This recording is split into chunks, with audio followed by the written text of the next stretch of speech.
वैष्णवी वैष्णवी बाहर गइल बिया और तू काहे हैरान परेशान होत बाड़ू? कोनो बात बा का बताव? अरे का बात हुई दादी, घर पे बैठ बैठ के बोर हो गए हुई है, आ गई चिंगारी लगाओ खातिर। करण चुप रहा, जब बोलबा तो उल्टे बोलबा। और काहे ना आई है? बिटिया के ससुराल बा इनकर, बार बार आई हैं। यशोदा तू बोला का हुआ? बड़की मालकिन, कार्तिक बाबू के हालत जानत हुए भी रउआ हमरा वैष्णवी के उनकरा साथे अकेले भेज देनी।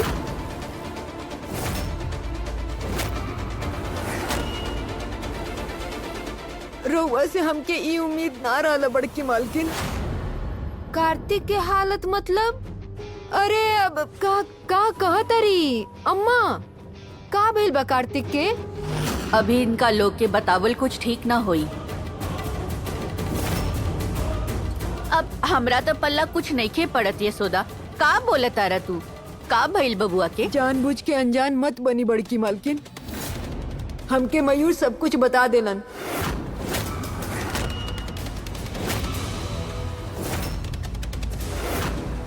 ला हम तो बोलने की चिंगारी लगाओ खातिर आइल बड़ी। अरे घरे रहते हमके कार्तिक के बारे में नहीं पता, पता नहीं वो मयूर इनके का बता देला।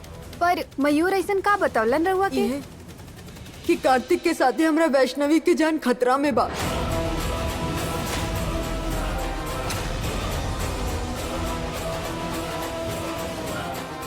वैष्णवी और ओकर होके वाला बच्चा कार्तिक के साथ सुरक्षित नहीं खे बड़की मालकिन। इहे बतैले बाना मयूर हमके।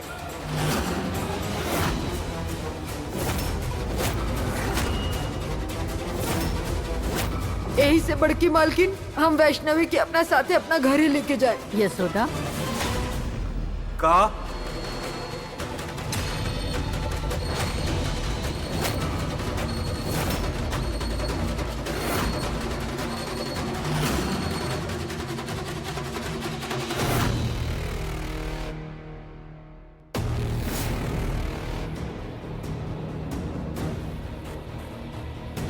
ई का कहता नहीं मौसी रहुआ?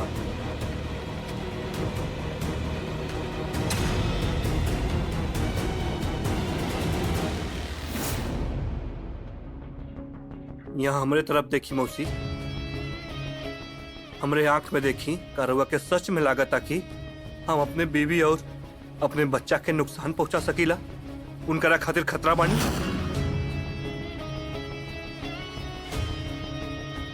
ई जान के भी कि हम वैष्णवी से इतना प्यार कैला, रहुआ ऐसे कैसे कह सकीला?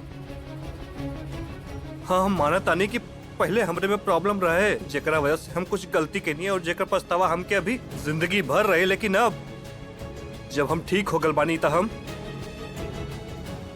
अपने वैष्णवी से बहुत प्यार करीला, तो भला हम ऐसा कैसे करब?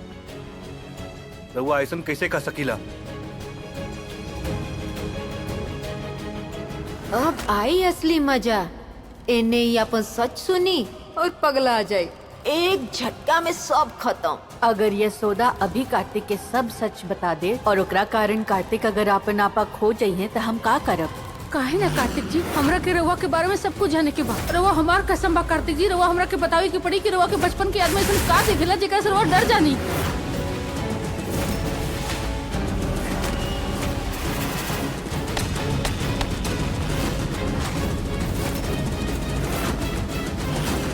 अरे जसोदा के तो बस मौका चाहिए हमर सीधा साधा भोला भाला कार्तिक बिटुआ पर सवाल इंगित करे के। उर्मिला अम्मा हम बात करत नहीं ना कार्तिक के बारे में, हमके बोले दी हाँ हम माई हैं ये कर।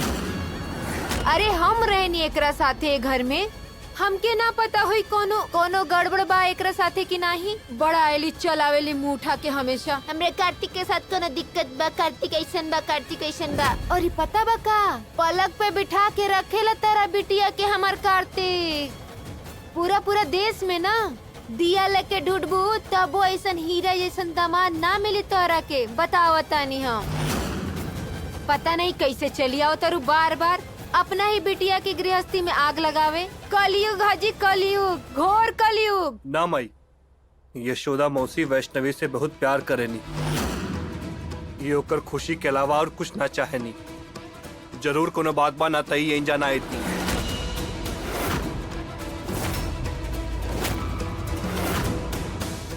रहुआ तो हमके ना बताई मौसी, हम जानत बानी। वैष्णवी तू बतावा हमके का कहता नहीं मौसी। वैष्णवी प्लीज बोला कुछ।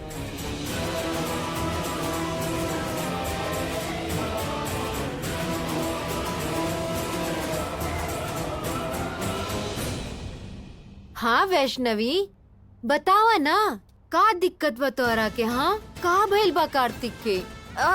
ऐसन का बा कि तो के तारा बच्चा के कार्तिक बिटुआ से जान के खतरा बा? हाँ अरे बोला बोला।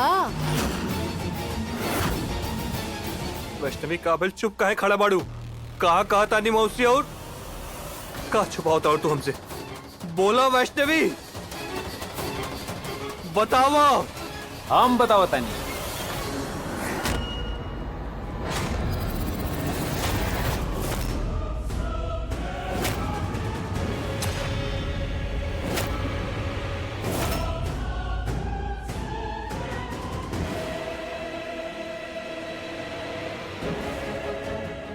ये ऐलान हमनी के मयूर राजा। अभी बताइए हमनी के घर के बारे में सच। वाह, माने कि हमके छोड़ के यहाँ सबके पता बा कि आखिर यहाँ चलत का बा। काहे ना कार्तिक जी, हमरा के रउआ के बारे में सब कुछ जाने के बा। रउआ हमार कसम बा कार्तिक जी, रउआ हमरा के बतावे की पड़ी कि रउआ के बचपन के याद में सिर्फ का दिखेला जेकरा से रउआ डर जानी।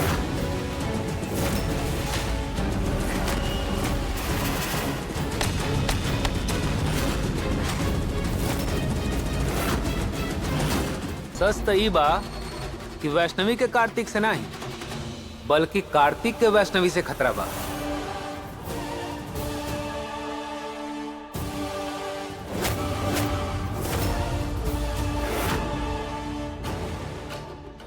ए बेटा ई का बोलत रह तू? का बोलत रहा तू? ऑफ कोर्स तो के बात नॉनसेंस लागी, लेकिन सच इहे बा। तू खुद ही सोचा कि वैष्णवी तोरे सामने चाकू लेके काहे खड़ा रहली? चाकू तोरे हाथ में का करता? का जरूरत है वो टाइम होकर?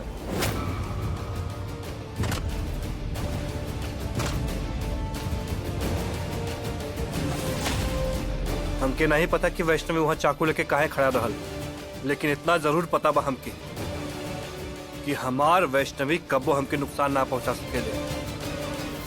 तोहरे सच ना मनले से सच नहीं बदल जाई कार्तिक। जब से आयल बनी तब से वैष्णवी को ऑब्जर्व करतनी, ई लड़की तोरा खातिर खतरा बा।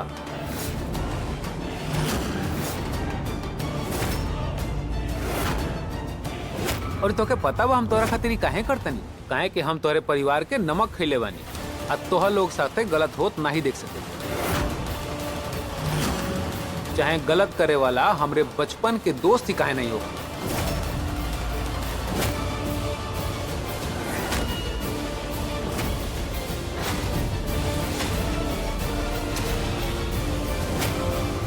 वैष्णवी तू अपने कमरा में ही रह, यही में सबके खातिर अच्छा हुई।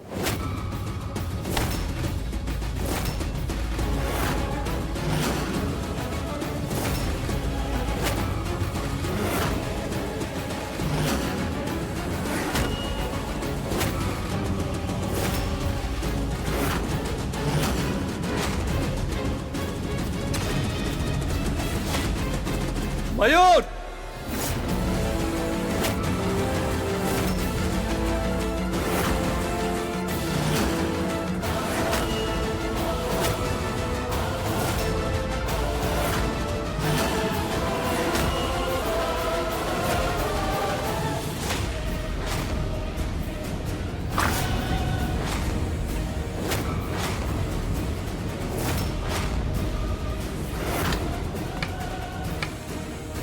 हिम्मत कैसे भैल वैष्णवी के कमरा में बंद करे का? कार्तिक खुद से ज्यादा भरोसा हमके अपने वैष्णवी पर बा, बुझला तू? कार्तिक! तू अपन ऑब्जर्वेशन अपने पास रख। तोहरे कोनो भी हेल्प का जरूरत नहीं है हमके, बुझला? कार्तिक थोड़ा मयूर के चिल यार, हम जौन कुछ भी करतनी में तोहरे भलाई बा। भलाई भलाई भाई फुट। हम अपन भलाई खुदा देख ले, बुझल तू? बीच में अपन नाक घुसावल बंद कर और हम वार्निंग देता नहीं, हमरे और वैष्णवी के लाइफ से दूर हो जा। बबुआ कार्तिक सुना था?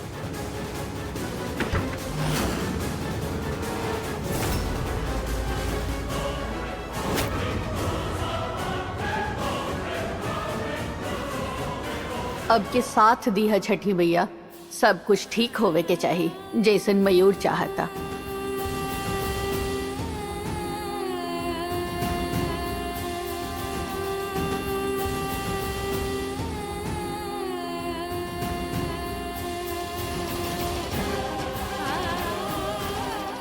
पागल हो का तू? सच में वो लड़का के बात पर यकीन करत ताड़ू? हाँ वैष्णवी कमान, सबसे पहले ही रोल बंद कर। हाँ? कुछ ना भइल बा। अगर खुद भगवान भी धरती पर आके ही बात कही ना कि तू हमरा के नुकसान पहुंचाओ चाहता हूँ, तब हम माने के तैयार नहीं की। समझ लू तई मयूर के होला हमने के बीच में बोले वाला, तो ऐसा कुछ ना अकेले बाड़ू, कुल ठीक हो जाए। आओ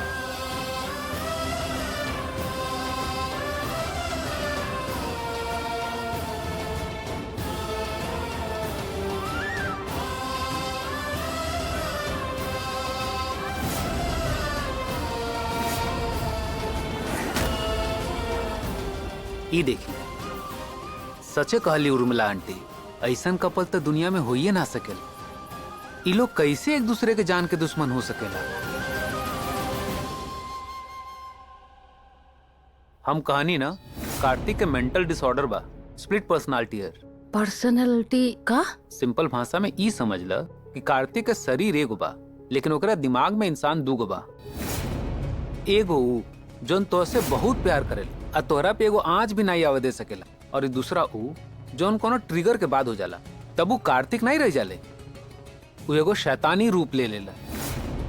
लेकिन कोनो कारण वो तोके मारल चाहेला, आ जब वापस वो अपना रूप में आवेले ना तो के कुछ याद नहीं। कार्तिक जी के ठीक करे के कोनो उपाय? उपाय तो मिल जाये वैष्णवी, लेकिन बात बस इतना ही नहीं खे। हमके लागेला कि ओकरा डिसऑर्डर की वजह से बस तो ही के नहीं, खुद कार्तिक के जान के भी खतरा बा, और ये घर में केहू तबा जो के नुकसान पहुंचावल चाहता। ई बात कुछ कुछ हमरा के समझ आवे लगल है मयूर, बाकी घर में बहुत कम लोग बाड़न जे जो दिल से कार्तिक जी के भला चाहेला। हमने के पता लगाव पड़ी कि वो इंसान के है, और ये आगे के कदम भी बहुत फूक फूक के बढ़ाव पड़ी। वैष्णवी, कार्तिक के ठीक करे खातिर हमके तोहार हेल्प की जरूरत पड़ी। कार्तिक जी के ठीक करे खातिर हम कुछो करब मयूर। वो इतना आसान नहीं, समझ ला कि शेर के मान में घुसले के बराबर हो जाए। हो सकेला कि में तोहार जान भी जा सकेला, कार्तिक से भी आ ओहू से जे ओके नुकसान पहुंचाओ। का प्रेगनेंसी के साथ साथ तू ये रिस्क ले सकेलू? हमरा खातिर सबसे पहले हमार कार्तिक जी बाड़न मयूर, हमरा उनका खातिर जान भी देवे के पड़ी तो हम एक बार न सोचब। तो हमरा के बतावा कि हमरा का करे के पड़ी। वैष्णवी, ईयर प्लग हमारे लैपटॉप से कनेक्टेड, जैसे ही कार्तिक रूम में आई है तो उससे उहे पूछी है जौन सवाल हम तो से ईयरफोन में बताई।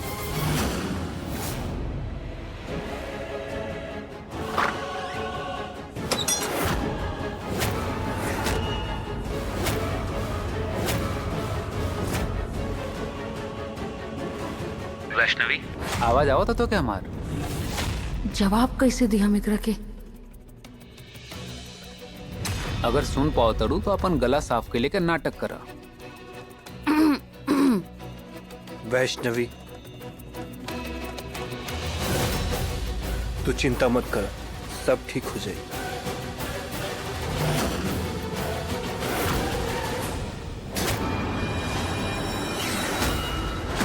कार्तिक जी, रुआ सच में हमरा से इतना प्यार करेनी? बहुत प्यार करेला वैष्णवी।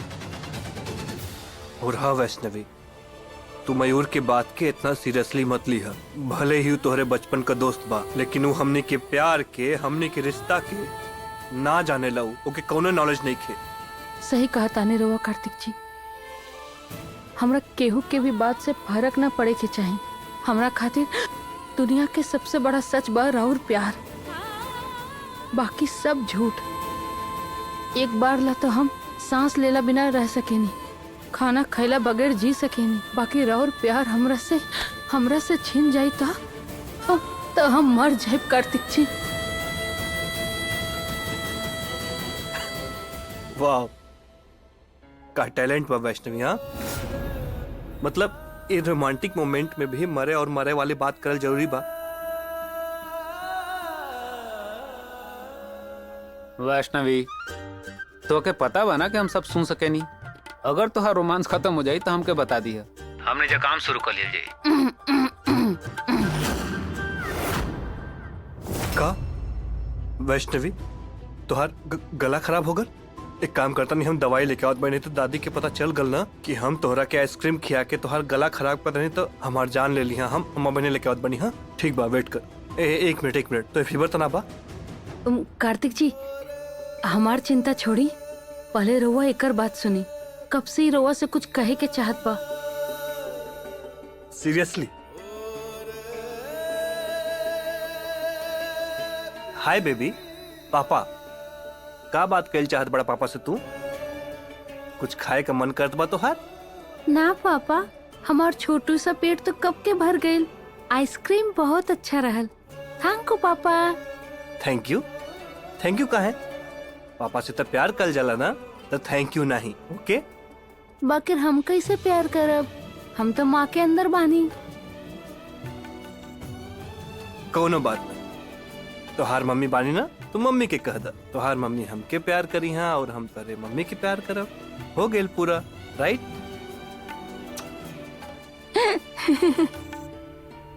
थैंक गॉड तो कई प्रेम रोग नहीं भइल बेटा मयूर, नहीं देकर कोनो इलाज नहीं बा।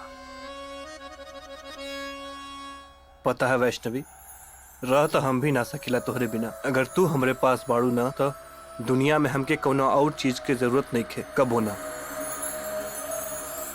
तब यही बात पर हम रउआ से एगो सवाल पूछी, अब सच जवाब देहब? हाँ वैष्णवी, जवन पूछेगा वा पूछ, हम जवन कहब सच कहब। ओ रउआ जे बुरा सपना आवेला, बचपन के याद जे रउआ डरा देवेला, ओकरा में रउआ ऐसन का देखेनी?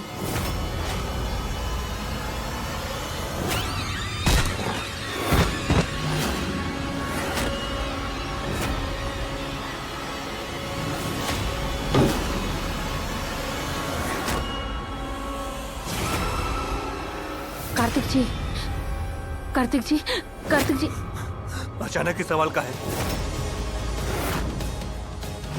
का करबो एकरा बारे में जान के वैष्णवी तू? हाँ, हमरा और पत्नी बानी कार्तिक जी। रउआ हमरा ना बताइब तो हमरा और मदद कैसे कर पाइब? इस समस्या के हल कैसे नहीं चाहिए निकालब? हमके कोनो हल वैष्णवी, और ना ये टॉपिक पे बात करे के बाद प्लीज। काहे ना कार्तिक जी, हमरा जाने के बा, हमरा रउआ के बारे में सब कुछ जाने के बा कार्तिक जी। रउआ हमार कसम बा कार्तिक जी, रउआ हमरा के बताएं कि और बचपन के याद में ऐसन का दिखेला जेकरा से रउआ डरे नहीं।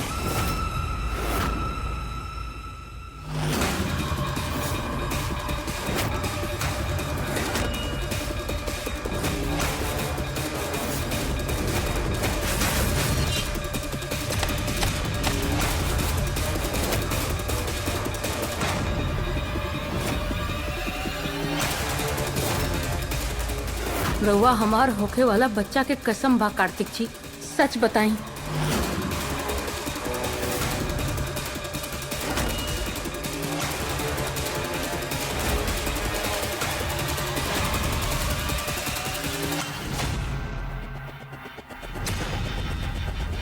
हमके एगो औरत दिखेले और उ पेट से बिया।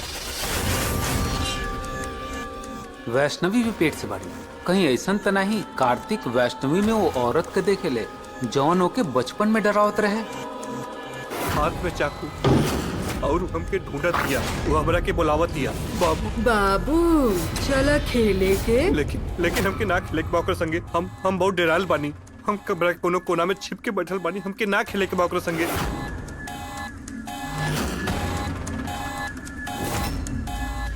वैष्णवी पूछो औरत के चेहरा कैसन रहे?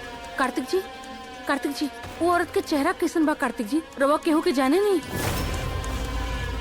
बताई कार्तिक जी, कोनो जान पहचान के चेहरा बा का? नहीं नहीं नहीं वैष्णवी, ये सवाल का जवाब हम तो के ना दे सकीला, तू ना सुन पेबू। Please please please please. Kartik ji, हम सुने के तैयार बनी। कार्तिक जी हमरा बताई का हम ओकरा के जाने नहीं? कौन बाड़ी औरत का हम जाने नहीं? हमके ना पता वैष्णवी, हम ओके ना जानीला।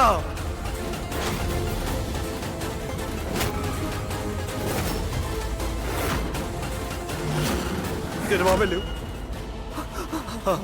हमार मतलब बाकी सच में हमके ना मालूम हो के बिया और प्रेग्नेंट बिया।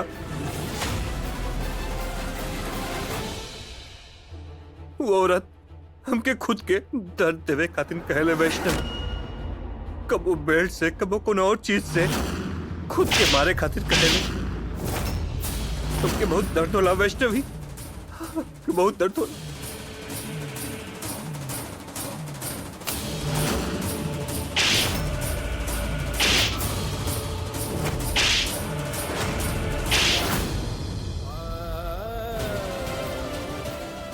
वो औरत हमसे नफरत करेले।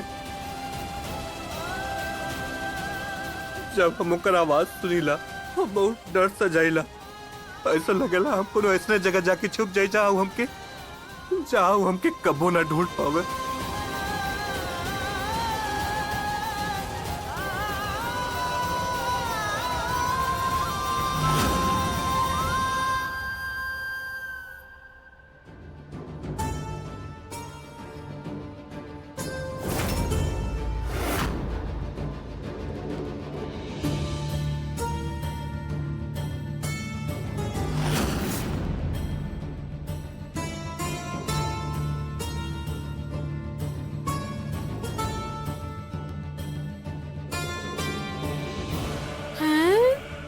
कौन सा खिचड़ी पकाता भैया? अबे तो सारा दोस्त एकरा सर पे मर के एक कमरा में बंद कर दिले रहला। ये चलिए का पीछे पीछे काहे? मतलब हमार अंदाजा सही रहे, ये कार्तिक के बचपन के याद के असर बा। वो औरत के वजह से वो चाकू देख के चाहे बाबू सुन के ट्रिगर हो जाला और ये उनका पर्सनालिटी स्विच हो जाला। और इस सबसे बढ़न बात ई बा कि कार्तिक के याद में वो औरत जवन भी बा ओकर चेहरा ओके याद नहीं थे। वो प्रेग्नेंट रहे, ए लिए तोहरे अंदर वो ओके देखेला और ये तोहरा पे हमला के लिए के कोशिश करेला। ए लिए वैष्णवी हमनी के बहुत ज्यादा केयरफुल रहे पड़ी।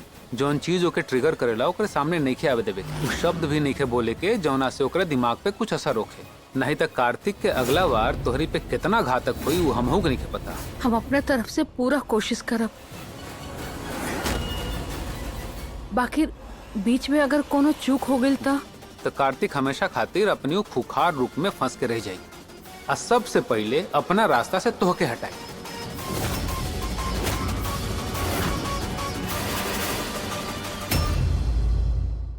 शक्ल देखा, एकर शक्ल देखा। अभी निकली कार्तिक शिकार पे वैष्णवी गईल भी है ऊपर और वहाँ से नीचे कबो न आई। वैष्णवी कहाँ बाहर आवा, आज हमरे बदला के दिन बा। आज हम अपन बदला पूरा करब चाहे कुछ हो जाए।